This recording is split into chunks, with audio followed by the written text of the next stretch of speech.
बिहारी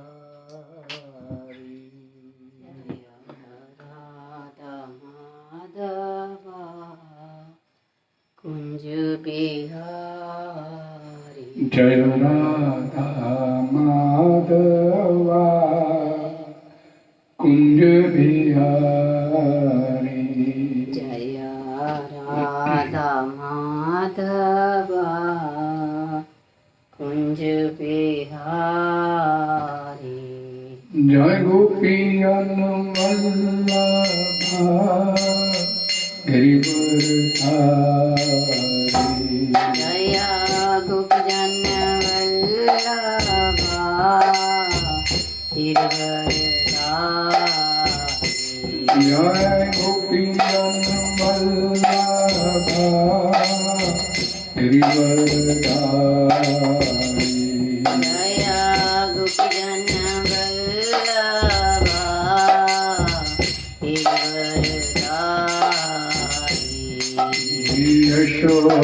यशोदानन्दनं भज जनरञ्जन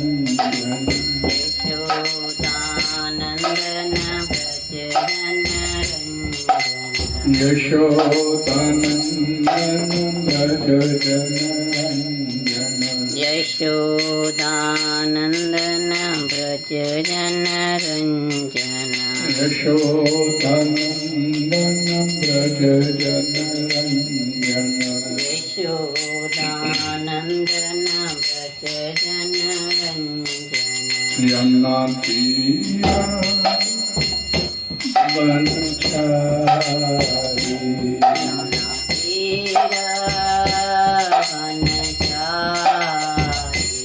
यमुनातीरा वनचारी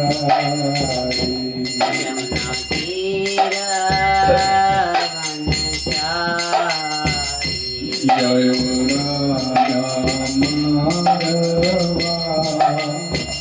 कुंज बिहारी जय राधा माधवा कुंज बिहारी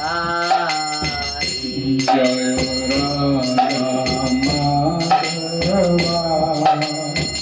कुंज बिहारी जय राधा माधवा कुंज बिहारी जय प्रभुपादाय प्रभुपादाय प्रभुपादाय शिव प्रभुपादाय जय प्रभुपदाय प्रभुपदाय प्रभुपदाय शिला प्रभुपदाय जय जय प्रभुपाद प्रभुपाद प्रभुपाद प्रभुपाद जय जय प्रभुपाद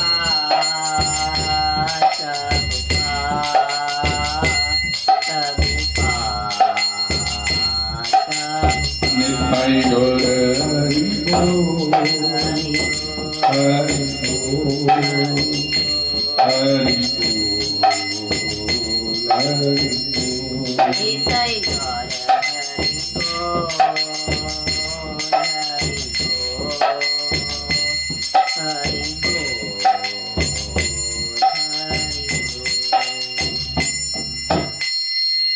हरि नाम संकीर्तन की जाए गुरु शिव बाबा जी की जाए।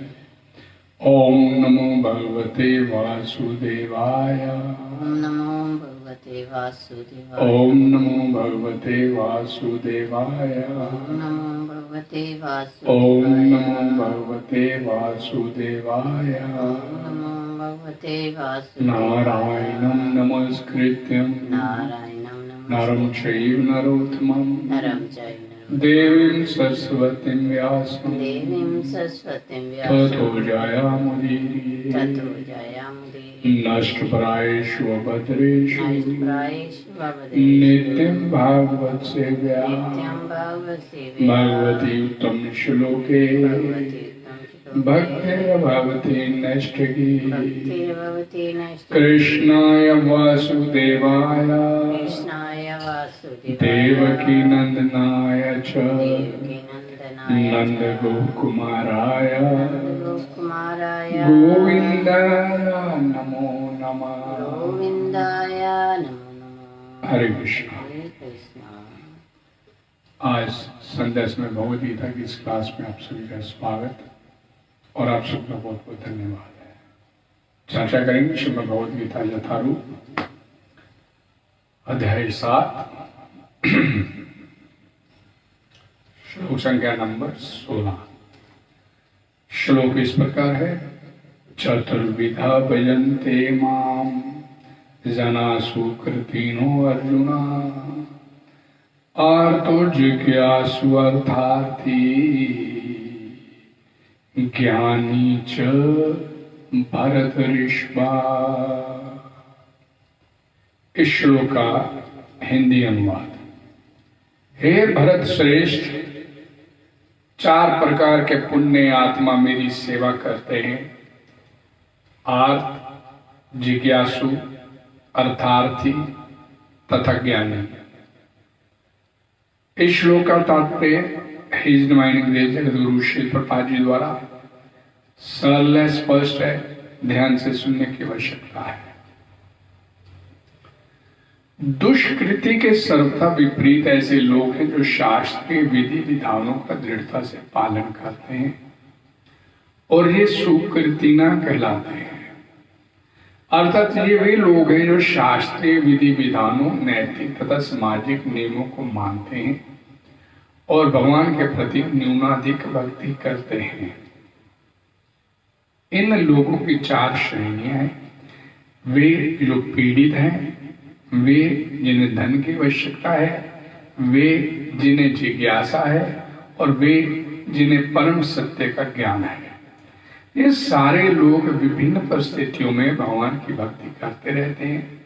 ये शुद्ध भक्त नहीं है, क्योंकि ये भक्ति के बदले कुछ महत्वाकांक्षाओं की पूर्ति करना चाहते हैं।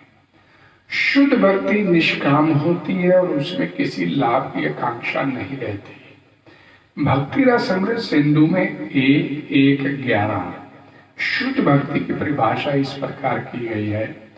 अन्य विलासिता शून्यम ज्ञान कर्मनाथनानवृतम अनुकूलेन कृष्ण अनुशीलनम भक्तिरुत्तमा। मनुष्य को चाहिए कि परमेश्वर कृष्ण की दिव्य प्रेम भक्ति किसी काम कर्म अथवा मनोधर्म द्वारा भौतिक लाभ की इच्छा से रहित होकर करे। यही शुद्ध भक्ति कहलाती है। जब ये 4 प्रकार के लोग परमेश्वर के पास भक्ति के लिए आते हैं और शुद्ध भक्त की संगति से पूर्णतः शुद्ध हो जाते हैं, तो ये भी शुद्ध भक्त हो जाते हैं। यहाँ तक दुष्टों, दुष्कृतियों का प्रश्न है, उनके लिए भक्ति दुर्गम है, क्योंकि उनका जीवन स्वार्थपूर्ण, अनियमित तथा निरुद्देश्य होता है। किंतु इनमें से कुछ लोग शुद्ध भक्त के संपर्क में आने पर शुद्ध भक्त बन जाते हैं। जो लोग सदैव काम कर्मों में व्यस्त रहते हैं, वे संकट के समय भगवान के पास आते हैं और तब वे शुद्ध भक्तों की संगति करते हैं तथा विपत्ति में भगवान के भक्त बन जाते हैं। जो बिल्कुल हताश हैं, वे भी कभी कभी शुद्ध भक्तों की संगति करने आते हैं और ईश्वर के विषय में जानने की जिज्ञासा करते हैं। इसी प्रकार शुष्क चिंतक जब ज्ञान के प्रत्येक क्षेत्र से हताश हो जाते हैं, तो वे भी कभी कभी ईश्वर को जानना चाहते हैं और वे भगवान की भक्ति करने आते हैं। इस प्रकार ये निराकार ब्रह्म तथा अंतर्यामी परमात्मा के ज्ञान को पार कर जाते हैं और भगवत कृपा से या उनके शुद्ध भक्त की कृपा से उन्हें साकार भगवान का बोध हो जाता है। कुल मिलाकर जब आर्त, जिज्ञासु, ज्ञानी तथा धन की इच्छा रखने वाले समस्त भौतिक इच्छाओं से मुक्त हो जाते हैं और जब वे भली भांति समझ जाते हैं कि भौतिक आसक्ति से आध्यात्मिक उन्नति का कोई सरोकार नहीं है, तो वे शुद्ध भक्त बन जाते हैं। जब तक ऐसी शुद्ध अवस्था प्राप्त नहीं हो लेती, तब तक भगवान की दिव्य सेवा में लगे भक्त इस काम कर्मों में या संसारी ज्ञान की खोज में अनुरक्त रहते हैं। अतः शुद्ध भक्ति की अवस्था तक पहुंचने के लिए मनुष्य को इन सबों को लांघना होता है। हरे कृष्ण। ओम ज्ञानतिमिरन्धस्य ज्ञानाञ्जन शलाकया चक्षुर्मीलितं येन तस्मै श्री गुरुवे नमः। श्री चैतन्य मनोभीष्टं स्थापितं येन भूतले स्वयं रूपा कदा मह्यं ददाति सम्पदान्तिकम्। नमो विष्णुपदाय कृष्णप्रेष्ठाय भूतले श्रीमद्भक्ति वेदांत स्वामिनीति नामिने। नमस्ते सरस्वते देवे गौरवाणी प्रचारिणे निरविशेष शून्यवादी पाश्चात्य देशधारिणे। वांछा कल्पतरुभ्यश्च कृपा सिन्धुभ्यश्च पतितनाम पावनेभ्यो वैष्णवेभ्यो नमो नमः। जय श्री कृष्ण चैतन्य प्रभु नित्यानंद श्री अद्वैत गदाधर श्रीवासादि गौर भक्तवृंद। हरे कृष्णा कृष्ण कृष्ण हरे हरे, हरे राम राम राम हरे। भगवतवाणी श्रीमद् भगवद गीता की जय। जगत गुरु श्री प्रभुपाद जी की जय।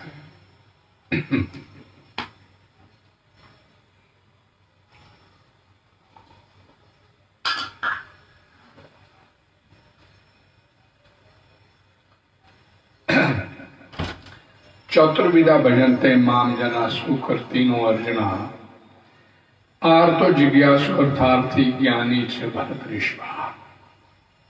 भगवान बोलते हैं, कल हमने पढ़ा था कि 4 प्रकार के लोग मेरी शरण में नहीं आते, लेकिन यहाँ पर भगवान बोलते हैं कि 4 प्रकार के लोग मेरी शरण में आते हैं।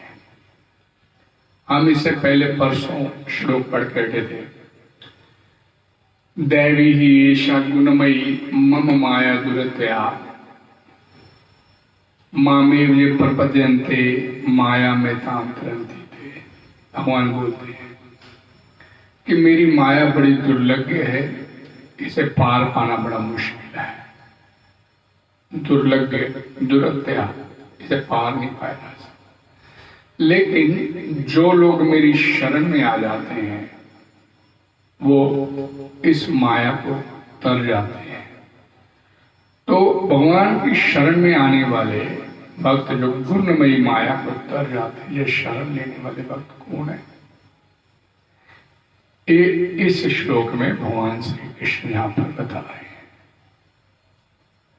आर्तो जिज्ञासु अर्थार्थी ज्ञानी च भरतऋषभा।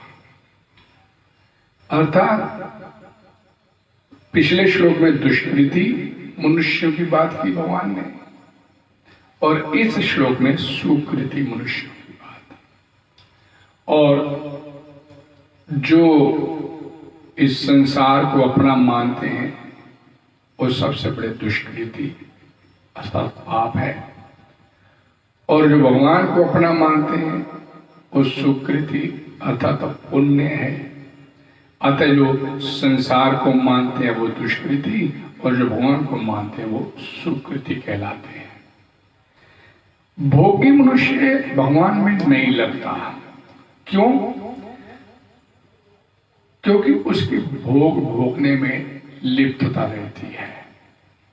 लेकिन यहां पर बतलाया गया अर्थार्थी, जिसे धन की आवश्यकता होती है, वो भगवान का भक्त बन सकता है।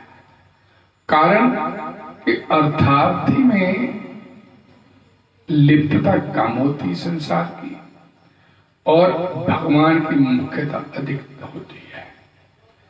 और इसलिए जब हम इन कैटेगरीज की बात करते हैं, आर्तो जिज्ञासु अर्थार्थी ज्ञानी च भरतऋषभा, तो सबसे पहले अर्थार्थी की बात। अर्थार्थी किसे बोलते हैं? जिसे धन की आवश्यकता है। आप इस बात को ध्यान से समझने का प्रयास कीजिए। जो प्रभुपाद जी ने यहाँ पर बोली कि जब ये 4 प्रकार के लोग, जिसमें मैं अभी अर्थार्थी की बात करूंगा, परमेश्वर के पास भक्ति के लिए आते हैं और शुद्ध भक्त की संगति से पूर्णतः शुद्ध हो जाते हैं, तो ये भी शुद्ध भक्त हो जाते हैं। ये प्रभुपाद जी लिखते हैं। तो ध्रुव महाराज के साथ एक उदाहरण बड़ा कि अपने पिता की गोद में सिंहासन पे बैठे थे। पिता उस गोद में बैठना चाहता था, लेकिन उसकी सौतेली माता सुरुचि ने उसको उसके पिता की गोद से नीचे उतार दिया, इसलिए कि तुम मेरी गोद से, मेरी कोख से पैदा नहीं हुआ। अब वो बालक है, छोटा सा बालक है, 5 वर्ष की आयु है, अपने पिता की गोद में बैठना चाहता है, लेकिन उसकी सौतेली माता ने उतार दिया उसे गोद से। तो बड़ा दुखी हुआ और रोता रोता अपनी माता के पास गया और माता को पूछने लगा कि मेरे को मेरी सौतेली माता ने गोद से उतार दिया, मेरे को पिता की गोद में बैठने नहीं दिया। तो उसकी माता ने अपने बच्चे को चुप कराने के लिए ये कह के कि मैंने भगवान का भजन नहीं किया था, ना तुमने किया ना मैंने भगवान का भजन किया है, इसलिए तुम्हें पिता की गोद नहीं मिली। पिता का सिंहासन जिस पे बैठे थे वो गोद में से इसलिए तुम्हारे को उतार दिया। भगवान का भजन करने वालों को ही ये सुविधा प्राप्त हो पाती है। उस 5 वर्ष के बालक के मन में उसकी माता ने, सुनीति ने ये बात ध्रुव महाराज के मन मस्तिष्क में डाल दिया। और तुम्हारे को अगर पिता की गोद में कोई बिठा सकता है तो सिर्फ भगवान ही बिठा सकते हैं, और कोई नहीं। अपनी माता के मुख से ये बात सुनी, ये तो मेरी माता है, ये कभी गलत नहीं बोल सकती। इसका मतलब निश्चय ही मैंने भजन नहीं किया, और अब मेरे को अपने पिता की गोद चाहिए, तो मेरे को भगवान का भजन करना पड़ेगा।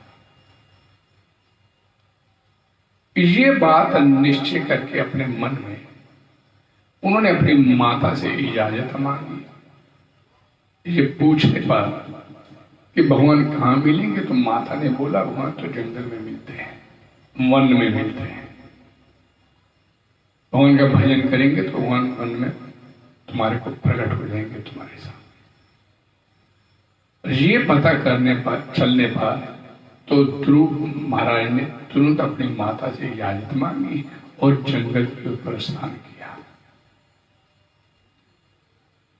अब ध्रुव महाराज, उनके मन में ये बात घर करके बैठ गई कि मेरे को अगर कोई पिता का सिंहासन दिला सकता है, पिता की गोद वाला सिंहासन दिला सकता है, तो सिर्फ भगवान दिला सकते हैं और कोई नहीं। और ये निश्चय, अटूट निश्चय करके वो घर से निकल पड़े। तो उसके इस निश्चय को और अटल बनाने के लिए ये सब भगवान की व्यवस्था से होता है। एक शुद्ध भक्त नारद मुनि उसको रास्ते में मिल गए। अरे तू कहाँ जा रहा है? छोटा सा बालक है, मैं तो भगवान की भक्ति करने के लिए जा रहा हूं जंगल में। मेरी माता ने बोला कि भगवान जंगल में मिलते हैं। वो तो ठीक है जंगल में मिलते हैं, लेकिन जंगल में बड़े बड़े जानवर हैं, बाघ हैं, शेर है, चीता है, खा जाएंगे, भक्ति नहीं हो पाएगी। लेकिन मेरे को मेरी माता ने बोला कि भगवान भी जंगल में मिलते हैं, वो सबकी रक्षा करते हैं। आप मेरे को भगवान का रास्ता बता सकते तो बता दीजिए। देखो तुम्हारी बहुत छोटी उम्र है, तुम्हारे पिता मेरे बहुत अच्छे मित्र हैं, मैं तुम्हारे पिता को समझाता हूँ जाके, और तुम्हारे को अपनी गोद में बिठा लेंगे, अब चलो मेरे साथ। ये जंगल जाने की उम्र नहीं है आपकी, अभी भगवान की भक्ति करने की उम्र नहीं है। अब उस ध्रुव महाराज के मन में आया, जब मेरे को गोद में से उतारा गया था तब तो कोई नारद मुनि नहीं आए थे, तब तो नहीं मेरे को कोई रोका, कोई रोकने आया था मेरे पिता को क्यों उतारा गया। और अब जब मैं भगवान की भक्ति करने के लिए जा रहा हूं तो मेरे रास्ते में जो रुकावट आ रही है, जरूर भक्ति में विशेष ही बात होगी। तो सीधा 2 टुक जवाब दिया ध्रुव महाराज ने, ए मुनिवर, आप मेरे को भगवान की प्राप्ति का रास्ता बता सकते तो बता दीजिए, नहीं तो मैं अपने आप भगवत प्राप्ति का रास्ता ढूंढ निकालूंगा। मैं निश्चय करके आया हूं और मेरा निश्चय मेरी माता ने बोला है कि सिर्फ भगवान ही पूरा कर सकते हैं और कोई नहीं कर सकता। तो मैं तो भगवान से मिलकर ही अपने निश्चय को पूरा करूंगा, मेरे को किसी अन्य सिफारिश या किसी अन्य साधन की आवश्यकता नहीं। ध्रुव महाराज के उस संकल्प को देखते हुए, इतना अटूट, इतना अटल इनका संकल्प इस बालक का, नारद मुनि ने तुरंत उस बालक को अपना शिष्य स्वीकार किया और उसे तत्काल गुरु मंत्र से दीक्षित किया और ओम नमो भगवते वासुदेवाय 12 अक्षर वाले इस मंत्र से और उसे भगवत प्राप्ति का रास्ता एक गुरु के नाते उसे बतलाया। यहां पर जैसे कि मैंने भी आप लोगों को बोला कि जब कोई व्यक्ति भगवान की तरफ चलता है, लेकिन जब बीच में किसी शुद्ध भक्त के संपर्क में आ जाता है, उसका इरादा शुद्ध प्रेमा भक्ति का नहीं था, वो तो भगवान से अपने पिता से भी बड़ा सिंहासन प्राप्त करना चाहता था। शुद्ध प्रेमा भक्ति का लक्ष्य नहीं थे उसके, लेकिन एक जैसे ही शुद्ध भक्त के संपर्क में आया तो धीरे धीरे उसकी जो भक्ति थी, जो अर्थार्थी वाली भक्ति थी, धीरे धीरे शुद्ध प्रेमा भक्ति में परिवर्तित होती चली गई। और यही बात है कि जब ध्रुव महाराज को मात्र 6 महीने की तपस्या से प्रसन्न होकर भगवान श्री कृष्ण ने उन्हें दर्शन दिए, भगवान श्री हरि ने उन्हें दर्शन दिए, तो वो बालक जिसे बोलना नहीं आता था, मांगना नहीं आता था, मन में जो धारणा लेके चला था कि मेरे को भगवान से ये चाहिए बस, लेकिन जैसे ही शुद्ध भक्त के संपर्क में आने के बाद उसने भक्ति करना शुरू किया और जैसे ही भगवान उनके सामने प्रकट हुए तो ध्रुव महाराज के नेत्र से अविरल अश्रुपात होना शुरू हो गया। शुद्ध प्रेमा भक्ति के विकार उसमें प्रकट होने शुरू हो गए। भगवान के बारे में बोलना चाहता है लेकिन शब्द नहीं है, क्योंकि छोटा सा बालक है। भगवान का स्तुतिगान करना चाहता है लेकिन शब्द नहीं है उसके पास बोलने, और उसके मन की इस इच्छा को जानकर भगवान श्री कृष्ण ने जैसे ही अपने हाथ का शंख उस बालक की गाल से मात्र छुआ दिया, तो जो वो स्तुति गान दुर्महाराज ने किया, वेदों की ऋचाएं उसके सामने फीकी पड़ती चली गई। श्रीमद् भागवतम पुराण में बोला गया। शुकदेव गोस्वामी महाराज परीक्षित को बोलते हैं कि मात्र ध्रुव महाराज के किए गए स्तुति गान को पढ़ने मात्र से, सुनने मात्र से जीवात्मा का कल्याण हो जाता है।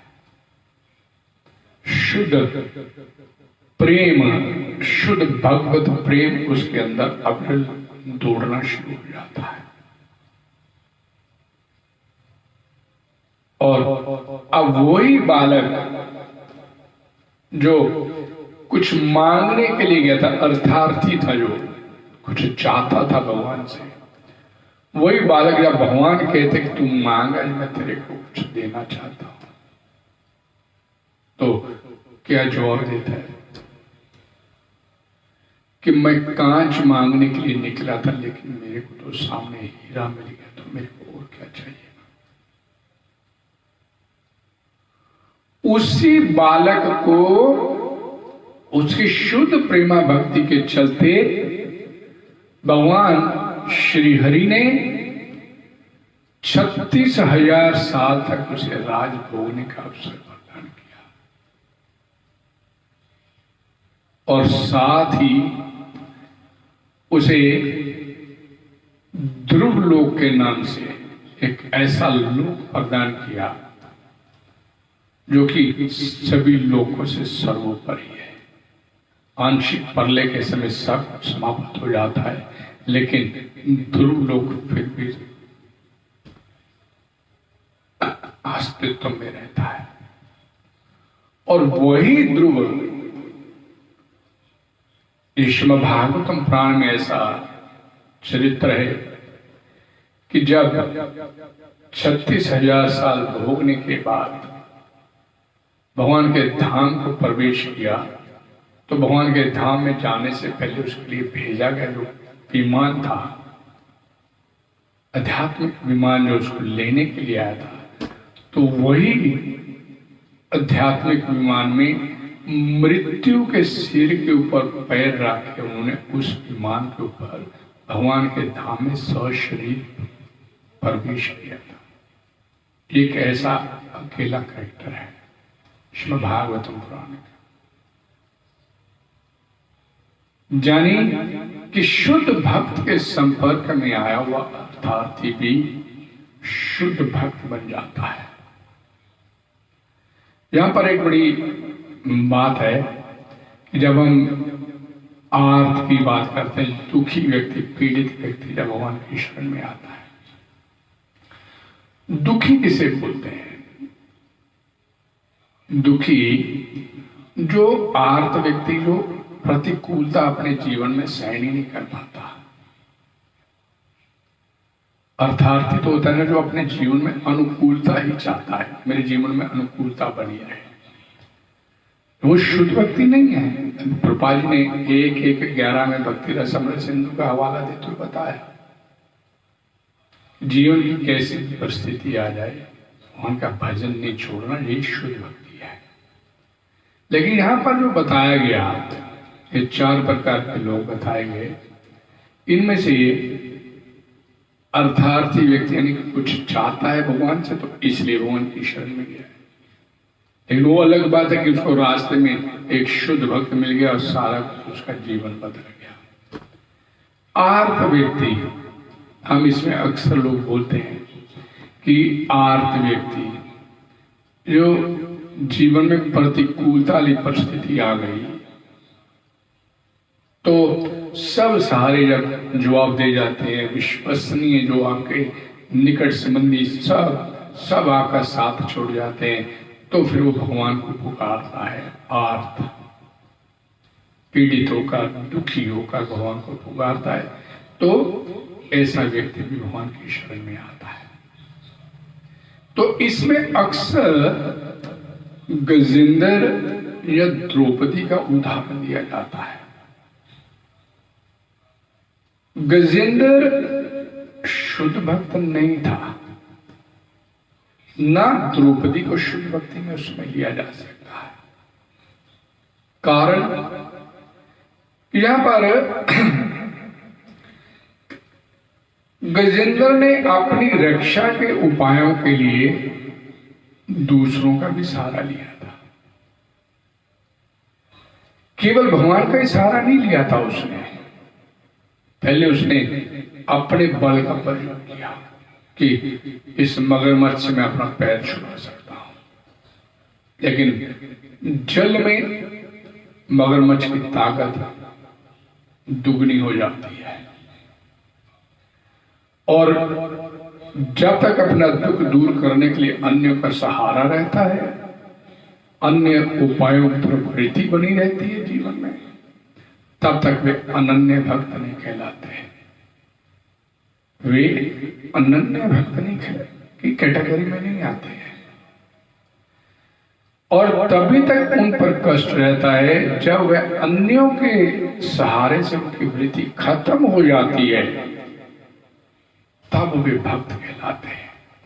और फिर उन पर जो आया हुआ कष्ट है, जैसे उनकी वृत्ति भगवान की तरफ मुड़ जाती है, कष्ट तत्काल समाप्त हो जाता है।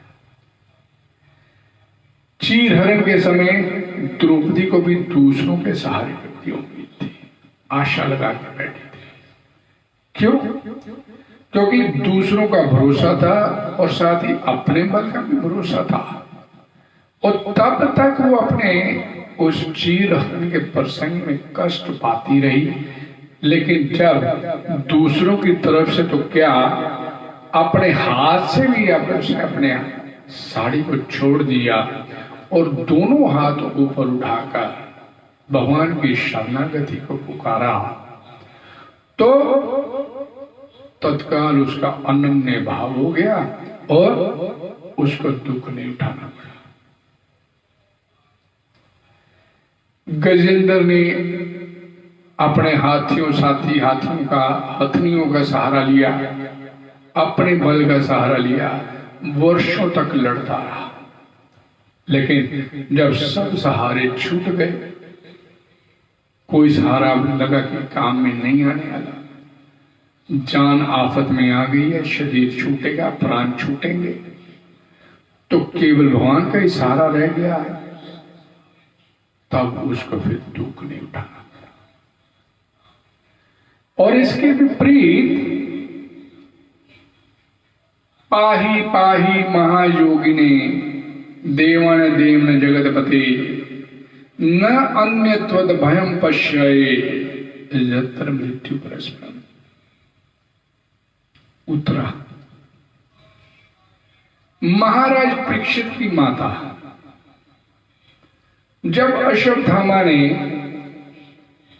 उसके गर्भ में पल रहे शिशु को मारने के लिए ब्रह्मास्त्र का प्रयोग किया, तो उस समय पुत्रा ने वहां पर अपने सामने मौजूद अपने ससुर युधिष्ठिर महाराज, भीम, गांडीवधारी अर्जुन, नकुल सहदेव सभी वहां पर मौजूद थे, लेकिन उनकी तरफ उसने सहायता के लिए गुहार नहीं लगाई।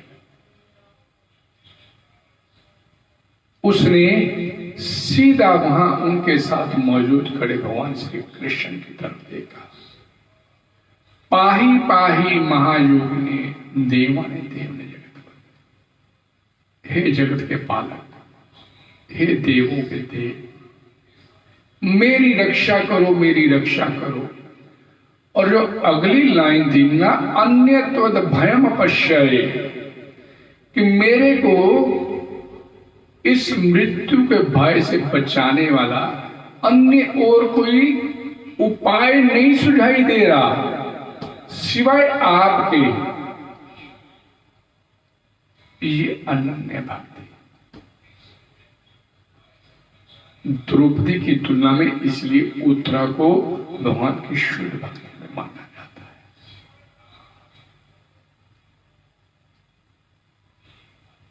लेकिन इसमें एक और समझने वाली बात है कि जितने भी ये आर्त यानी अपने जीवन में जो अनुकूलता चाहते हैं, प्रतिकूलता सहन नहीं कर पाते हैं, उनके लिए कि सिर्फ वही भक्त जो पूरी तरह से अनन्य भाव से भगवान की शरण में जाते हैं वो अनन्य भक्त होते हैं। लेकिन जब दूसरों का सहारा अपने मन में लेकर बैठते हैं हम लोग कि ये रक्षा कर ले, ये स्थिति हमारी है। हमारे जीवन में कभी भी कोई संकट आता है, विपत्ति आती है, समस्या खड़ी होती है, तो हमारे जहन में कभी ये नहीं आता कि भगवान हमारी रक्षा करेंगे। कभी भी हमारे जहन में हमने अपने जहन में इस बात को प्रमुखता के ऊपर जोर नहीं दिया कि भगवान हमारी रक्षा कर सकते हैं। हमारे अपने जीवन में जो लगता है कि ये प्रभावशाली व्यक्ति हमारे जीवन में जुड़े हुए हैं, हमें उनके ऊपर भरोसा होता है कि ये लोग हैं, ये व्यक्ति है, ये बड़ा प्रभावशाली है, ये मेरी रक्षा कर लेगा, ये इसको बताता हूँ, ये डॉक्टर है, ये वकील है, ये मेरी रक्षा करेगा। नहीं, हमने कभी भी अपने जीवन में एक बड़ी महत्वपूर्ण बात कि सर्व कारण कारण भगवान है, भगवान की मर्जी का पत्ता नहीं हिलता। तो हम इस बात को कैसे भूल जाते हैं कि भगवान की मर्जी के बिना पत्ता नहीं हिलता, तो भगवान की मर्जी के बिना समस्या थोड़ी आपके जीवन में आई है। भगवान की मर्जी के बिना समस्या थोड़ी आई है। वो अलग बात है कि हमारे पाप कर्म के फल हमारे सामने आते हैं। हर व्यक्ति संसार में अपने अपने कर्मों के फल भोग रहे हैं। तो जिसकी मर्जी से आई है समस्या, उसकी मर्जी से दूर भी हो सकती है। लेकिन कभी भी हमने इस बात के ऊपर बल नहीं दिया। हमें यही लगता है कि यही समस्या मैं ठीक कर सकता हूं, दूर हो जाएगी, अरे 2 दिन की बात है, चिंता नहीं हो, बाकी वैभव बाकी सब समस्याएं सुलझ जाएगी, घबराने की कोई बात नहीं, मैं हूं ना।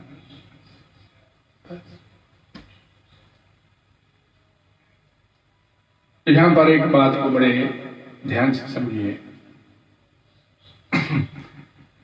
कि हमारे जीवन में जितनी भी समस्याएं होती है संसार में, हमारी इस संसार को भोगने की कामनाओं को, इच्छाओं को लेकर होती है। भोग और संग्रह करने की जो हमारे कामनाएं हैं, उनको लेकर होती है। और ये संसार का नियम है, इस बात को समझ लीजिए कि कामना उसे बोलते हैं जो कभी भी पूरी नहीं हो सकती आपकी। कभी भी एक कामना पूरी होने पर उसके साथ उसी में से एक और अन्य कामना खड़ी हो जाती है, और वो अगली मान लीजिए पूरी हो गई तो उसी से एक और अन्य कामना एक और निकल के आ गया है। ये धन की कामना है, जितना धन मिल गया, अब धन मान 2 लाख रुपए चाहिए, मिल गया, लेकिन 2 लाख मिलने के बाद वही अंदर जो कामना का बीज है वो आपको 4 लाख के लिए प्रेरित करेगा। 4 लाख से काम ज्यादा बढ़िया हो जाएगा। सुमन,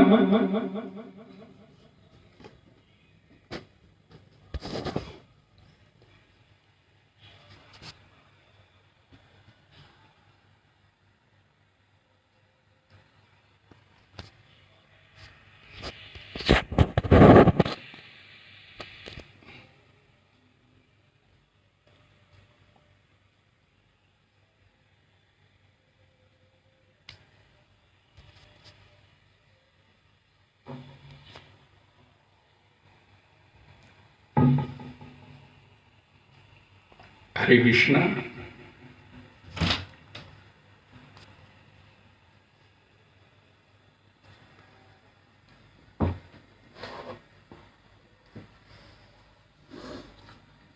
इसी में लगा दीजिए।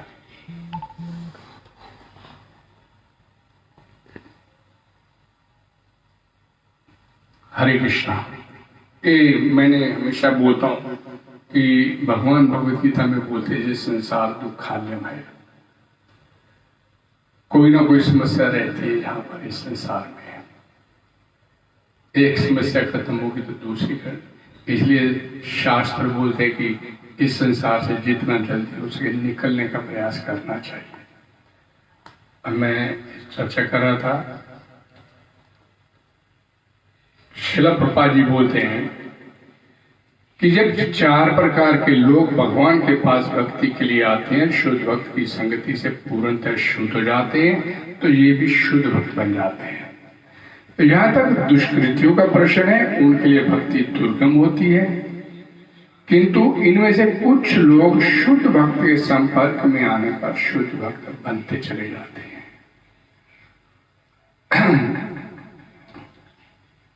इसमें एक श्लोक बोला गया भक्ति का समृद्ध सिंधु में 1:11, अन्य अभिलाषिता शून्यम ज्ञान कर्माद अनावृतम अनुकूलेन कृष्ण अनुशीलनम भक्ति उत्तमा। कि शुद्ध भक्ति की परिभाषा यहाँ पर बताई गई कि परमेश्वर भगवान कृष्ण की दिव्य प्रेमा भक्ति किसी काम कर अथवा मनोधर्म द्वारा और संसारिक लाभ की इच्छा से रहित होकर ही करनी चाहिए। अब तीसरी कैटेगरी यहाँ पर आती है जिज्ञासु। जिज्ञासु कौन होते हैं? इसमें सबसे पहले नाम आता है उद्धव का।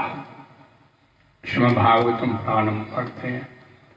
श्रीमद् भागवतम पुराण में उद्धव भगवान श्री कृष्ण के बारे में जिज्ञासा करते हैं और भगवान ने उद्धव जी को जो दिव्य ज्ञान का उपदेश दिया, उद्धव गीता श्रीमद् भागवतम 11वें स्कंद में 7:30 के अंतर्गत बड़ी प्रसिद्ध है, सभी इसको पढ़े हैं। भगवान में अपनापन करके भगवान के भजन में जो तलीन रहते हैं, परंतु कभी कभी संग से संस्कारों से मन में ये भाव पैदा हो जाता है कि वास्तव में मेरा स्वरूप क्या है, भगवत तत्व क्या है।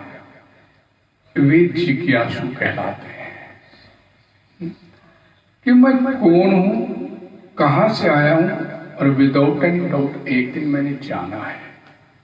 कहां जाना है? ये भक्त जिज्ञासु कहलाते हैं कि जब ये अपने स्वरूप के बारे में जानने की इच्छा इनके मन में पैदा होती है। अर्जुन भी इसी कैटेगरी में आता है। हमारी स्थिति क्या है इस संसार में, जिज्ञासु की तो बात बड़ी दूर की है। आहार निद्रा भय मैथुन स्मानम एतत् पशु कि खाना पीना सोना, बचने के रास्ते ढूंढना और संतान पैदा करना, ये 4 काम पशु भी करता है और मनुष्य भी करता है। पूरी सृष्टि में 5वां काम किसी के पास नहीं है। पूरी सृष्टि में हर 84 लाख दुनिया है, 84 लाख दुनिया में यही 4 काम, आहार निद्रा भय मैथुन, यही 4 काम करता है। और ये मनुष्य भी करता है, जलचर थलचर नभचर जीव कीट पतंगा सब यही 4 काम करते हैं। लेकिन कहीं मेरे में, मनुष्य में और इन पशु में कहीं तो कोई अंतर होना चाहिए। धर्मो ही तेषाम अधिको विशेषो। धर्म, भगवान की भक्ति, ये हमारे को बाकी योनियों से अलग करती है, हमारी अलग करती है। धर्मेण ही ना पशु की समान। भक्ति नहीं है तो पशु में और हमारे में कोई अंतर नहीं है। बोलते ना, mind is a rational animal. What is that rationality? वो रैशनैलिटी क्या है? वो ये जानना मैं कौन हूं, कहां से आया हूं, और विदाउट एनी डाउट एक दिन मैंने इस संसार को छोड़ के जाना। जब तक ये जिज्ञासा नहीं जीवात्मा करता मनुष्य जीवन प्राप्त करने के बाद, तो शास्त्र बोलते कि उसका मनुष्य जीवन शुरू ही नहीं होता। फिर मैन इज एनिमल। रैशनैलिटी यही है, अपने स्वरूप का बोध ज्ञान प्राप्त करे, जिज्ञासा करे कि मैं कौन हूं, और क्या मैं इसी तरह दूसरे पशु कीट पतंगों की तरह से जीवन छोड़, और मनुष्य कहलाने का अधिकारी वो तभी कहलाता है, शास्त्र बोलते हैं, जब वो अपने स्वरूप के बारे में जिज्ञासा करता है। और इसके अलावा फिर आ जाता है ज्ञानी। ज्ञानी जब भरत ऋषि, इसकी व्याख्या आगे 19वें श्लोक में भगवान श्री कृष्ण ने बड़े सुंदर ढंग से की है। बहुनाम जन्म नामन्ते ज्ञानवान माम प्रपद्यन्ते वासुदेव सर्वमिति स महात्मा सुदुर्लभ। कृष्ण कॉन्शियसनेस में जीवन बिताने वाला भक्त, ज्ञानी, कृष्ण प्रेमी भक्त, वो ज्ञानी की कैटेगरी में आता है। अर्थात जिसे मालूम है कि ये जितनी भी सृष्टि भगवान ने खड़ी की है, ये सारी की सारी सृष्टि वासुदेवा सर्वमिति, सब कुछ भगवान का है। भगवान, ये हम पढ़ रहे हैं इस भगवत ज्ञान इस अध्याय में कि भगवान बोलते ना, परा और अपरा प्रकृति ये दोनों मेरी है, और इन दोनों के मेल से ये सृष्टि खड़ी हुई है।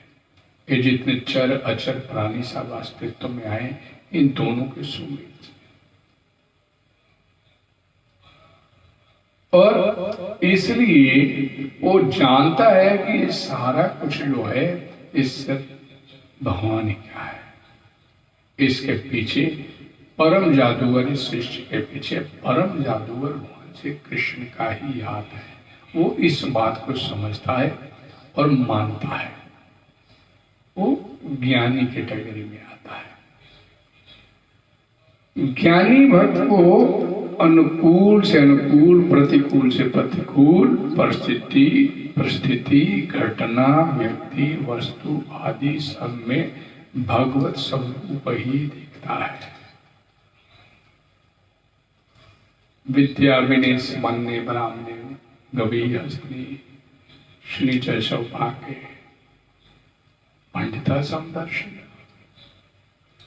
सबको एक ही दृष्टि से देखता कि ये सब भगवान के अंश है, और भगवान के अलावा अर्थात उसे सारी जो सृष्टि है भगवत स्वरूप ही दिखती है। वो इस बात को लेकर चिंता में रहता है कि मैं जीवन आनंद में काट रहा हूं, तो ये बाकी लोग क्यों दुखी जीवन काटते हैं, और दूसरों को भी भजन करने के लिए प्रेरित करता है। उसके जीवन का एकमात्र उद्देश्य होता है कि कैसे ये सब लोग भी जीवन आनंद में बिताए। ये प्रभुपाद जी ने इसीलिए कृष्णा कॉन्शियसनेस, इसे क्या सार, इस कृष्णा कॉन्शियसनेस का सार क्या है? प्रचार। कृष्णा कॉन्शियसनेस व्यक्ति जो होगा, कृष्ण भावना भावित व्यक्ति होगा, वो सिर्फ और सिर्फ भगवान के लिए प्रचार का कार्य करता है कि हर जीव इस संसार का क्यों दुख उठा रहा है, वो दुख नहीं उठा के अपना जीवन आनंद में बिताए, और उसका यही प्रयास रहता है। लेकिन क्या बोला गया कि स महात्मा सुदुर्लभ, ऐसा महात्मा बड़ा दुर्लभ होता है। ऐसा ज्ञानी महात्मा कृष्णा कॉन्शियसनेस जीवन जीने वाला दुर्लभ होता है। इसलिए ये 4 कैटेगरी यहाँ पर भगवान श्री कृष्ण बताते हैं।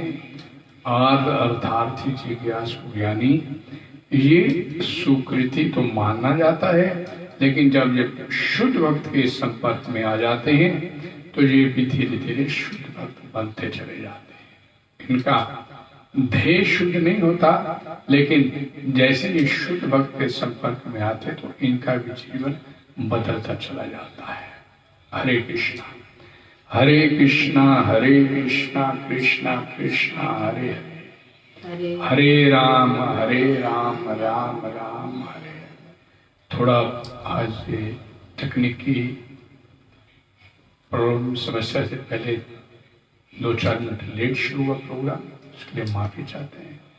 और बीच में जो प्रॉब्लम आई उसके लिए माफी चाहते हैं। हरे कृष्णा। आप सभी का बहुत बहुत धन्यवाद। कल मिलेंगे इसी स्थान पर। धन्यवाद। हरे कृष्ण।